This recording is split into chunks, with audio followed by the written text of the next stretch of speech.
Quran Surah Ar-Rum ayat 41. Zaharal fasadu fil bari wal bahri bima kasabat aidina asili yuzikahum badal lazi. Amilu la'allahum yarjiun.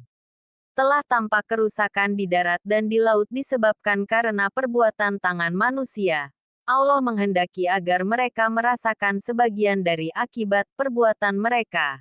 Agar mereka kembali ke jalan yang benar. Juz ke-21. Tafsir. Bila pada ayat-ayat sebelumnya Allah menjelaskan sifat buruk orang musyrik Mekah yang menuhankan hawa nafsu. Melalui ayat ini Allah menegaskan bahwa kerusakan di bumi adalah akibat mempertuhankan hawa nafsu. Telah tampak kerusakan di darat dan di laut, baik kota maupun desa. Disebabkan karena perbuatan tangan manusia yang dikendalikan oleh hawa nafsu dan jauh dari tuntunan fitrah. Allah menghendaki agar mereka merasakan sebagian dari akibat perbuatan buruk mereka agar mereka kembali ke jalan yang benar dengan menjaga kesesuaian perilakunya dengan fitrahnya. Dalam ayat ini diterangkan bahwa telah terjadi al-fasad di daratan dan lautan. Al-fasad adalah segala bentuk pelanggaran atas sistem atau hukum yang dibuat Allah, yang diterjemahkan dengan perusakan. Perusakan itu bisa berupa pencemaran alam sehingga tidak layak lagi didiami. Atau bahkan penghancuran alam sehingga tidak bisa lagi dimanfaatkan. Di daratan. Misalnya, hancurnya flora dan fauna.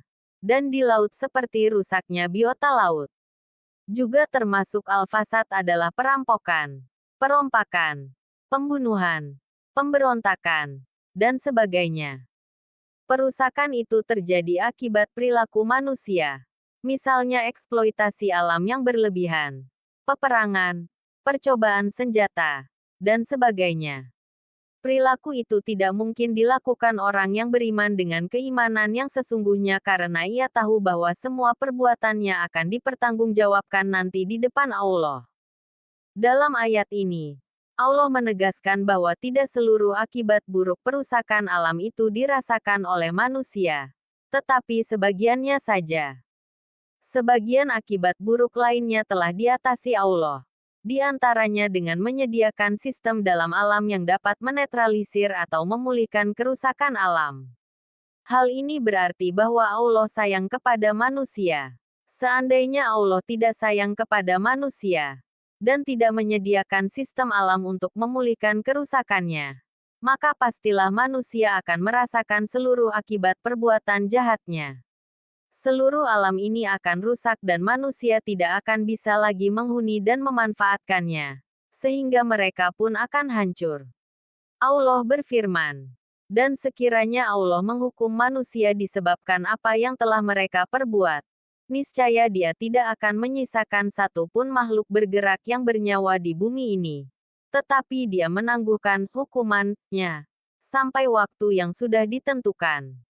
Nanti apabila ajal mereka tiba, maka Allah Maha melihat keadaan hamba-hambanya. Al-Fatir ayat 45. Dengan penimpaan kepada mereka sebagian akibat perusakan alam yang mereka lakukan, Allah berharap manusia akan sadar. Mereka tidak lagi merusak alam, tetapi memeliharanya. Mereka tidak lagi melanggar ekosistem yang dibuat Allah, tetapi mematuhinya. Mereka juga tidak lagi mengingkari dan menyekutukan Allah, tetapi mengimaninya. Memang kemusyrikan itu suatu perbuatan dosa yang luar biasa besarnya dan hebat dampaknya sehingga sulit sekali dipertanggungjawabkan oleh pelakunya. Bahkan sulit dipanggul oleh alam. Sebagaimana dinyatakan firman-Nya, hampir saja langit pecah, dan bumi terbelah, dan gunung-gunung runtuh, karena ucapan itu. Maryam ayat 90. Seluruh langit dan bumi adalah satu sistem yang bersatu di bawah perintah Allah. Sebagaimana disebutkan dalam Al-Quran bahwa semua yang ada dalam sistem ini diberikan untuk kepentingan hidup manusia, yang dilanjutkan dengan suatu peringatan spiritual untuk tidak menyekutukannya dengan yang lain. Sebagai khalifah, manusia harus mengikuti dan mematuhi semua hukum Allah, termasuk tidak melakukan kerusakan terhadap sumber daya alam yang ada. Mereka juga harus bertanggung jawab terhadap keberlanjutan kehidupan di bumi ini. Bumi ditundukkan Allah untuk menjadi tempat kediaman manusia. Akan tetapi, alih-alih bersyukur, manusia malah menjadi makhluk yang paling banyak merusak keseimbangan alam. Contoh yang merupakan peristiwa-peristiwa alam yang terjadi di tanah air karena ulah manusia adalah kebakaran hutan dan banjir. Dengan ditunjuknya manusia sebagai khalifah, di samping memperoleh hak untuk menggunakan apa yang ada di bumi, mereka juga memikul tanggung jawab yang berat dalam mengelolanya. Dari sini terlihat pandangan Islam bahwa bumi memang diperuntukkan bagi manusia. Namun demikian, manusia tidak boleh memperlakukan bumi semaunya sendiri. Hal ini ditunjukkan oleh kata-kata bumi 453 kali, yang lebih banyak disebutkan dalam Al-Quran daripada langit atau surga 320 kali. Hal ini memberi kesan kuat tentang kebaikan dan kesucian bumi. Debu dapat menggantikan air dalam bersuci. Nabi Muhammad SAW bersabda, "Bumi diciptakan untukku sebagai masjid dan sebagai alat untuk bersuci." Riwayat Abu Dawud dan Ibnu Majah dari Abu Hurairah.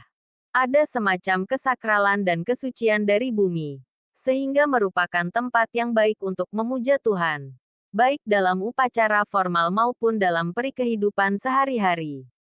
Kerusakan bumi seringkali terjadi akibat perilaku manusia yang tidak bertanggung jawab terhadap alam, seperti penebangan hutan liar, pencemaran lingkungan, eksploitasi berlebihan terhadap sumber daya alam, dan perilaku konsumtif yang tidak memperhatikan keberlanjutan.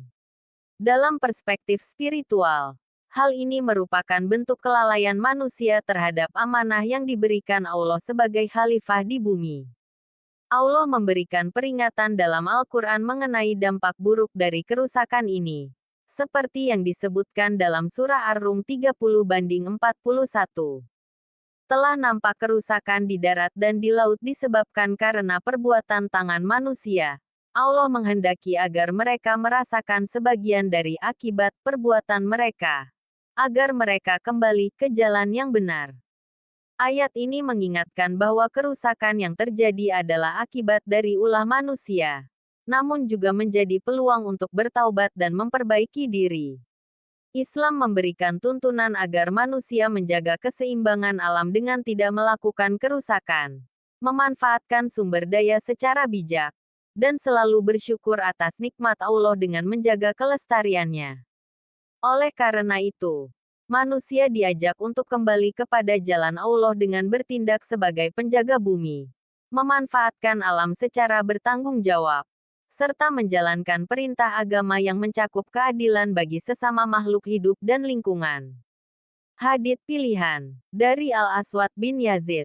Dia berkata, Abdullah berkata, "Saya pernah mendengar Nabi kalian Shallallahu alaihi wasallam bersabda, barang siapa menjadikan segala macam keinginannya hanya satu, yaitu keinginan tempat kembali negeri akhirat, niscaya Allah Subhanahu wa Ta'ala akan mencukupkan baginya keinginan dunianya.